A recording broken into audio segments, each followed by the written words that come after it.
Qabeenyi nuti qabnu hangam akka gahu beektaa? Yeroo tokko namichi abbaa qabeenyaa hedduu dureessa ta'e kan magaalaa jiraatu tokko haala namoonni hiyyeessa ta'an baadiyyaa keessatti jiraatan ilma isaatti agarsiisuu barbaade imala isaanii gara baadiyyaatti godhan. Erga yeroo muraasa baadiyyaa keessatti dabarsanii waan hedduu ilaalaniin booda yeroo gara mana isaaniitti deebi'an abbaan ilmi isaa garaagarummaa hiyyeeyyii baadiyyaatii fi dureessota magaalaa akkam akka ta'e sirriitti hubateera moo hin hubanne kan jedhu beekuu barbaade ilma isaa akkana jedhee gaafate. Imalaa fi turtii goone kanarraa maal baratte? Garaagarummaa jiru nuti warra dureessa ta'an kan magaalaa jiraannuu fi namoonni hiyyeessa ta'an kan baadiyyaa jiraatan jidduu jiru akkamitti hubatte? Ilmi isaas akkana jedhee deebiseef.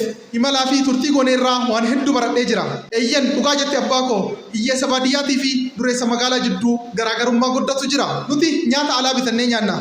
Jarri immoo kan ofii isaanii facaafatanii haammatanii hamma barbaadan nyaatu. Nuti aannanis alaa bitanna. Jarri immoo ofii isaaniitti elmatanii hamma barbaadan dhugu. Nuti iddoo mana jireenyaa kan hedduu dhiphoo taate qabna. Jarri immoo iddoo mana jireenyaa hedduu bal'aa ta'e qabu. Nuti iddoo bishaan itti daaknu kan hedduu dhiphaa ta'e dallaa keessaa qabna. Jarri immoo laga bal'aa ta'ee fi kan dhuma hin qabne qabu. Nuti nama tokko kan nu tajaajilu qabna. Jarri immoo ofii isaaniitii wal tajaajilu. Nuti qabeenya keenya eeguudhaaf dallaa dheeraa ijaarree namas itti qacarra. Jarri immoo ofii isaaniitii wal eegu. Kan biraa dhiisitii nu biratti namni wal jaalachuu dhiisitii namni hedduunsaa waliin beeku. Jarri garuu jaalala tokkummaa fi naatoo guddaadhaan waliin jiraatu. Yeroo gaddaa fi yeroo gammachuus wal bira dhaabbatu. Erga abbaa isaatiin jedheen booda garaagarummaan jidduutti inni jiru kan ani hubadhe hedduu baay'eedha. Garuu ammaaf ni gahanatti fakkaata. Hangafta akka hiyyeessa akka taane waan natti mul'ifteef hedduu galatoomi abbaa koo. Abbaanis deebii ilma isaa erga dhagaheen booda waan dubbatu wallaalee cal'isuu filate.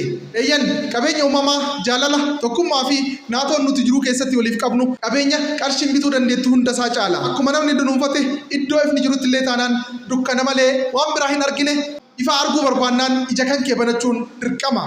Qabeenyi nuti qabnu hangam akka gahu yoo hin beekne kanuma namni nuun jedhu dhageenyee nutis hiyyeessa ofiin jechuu dandeenya. Dhugaan jiru garuu dunuunfannee arguu dadhabne malee qabeenya uumamaas dabalatee qabeenyi biroo kan rabbi nu badhaase itti fayyadamneeti miti lakkoofnee xumuruun hin danda'amu.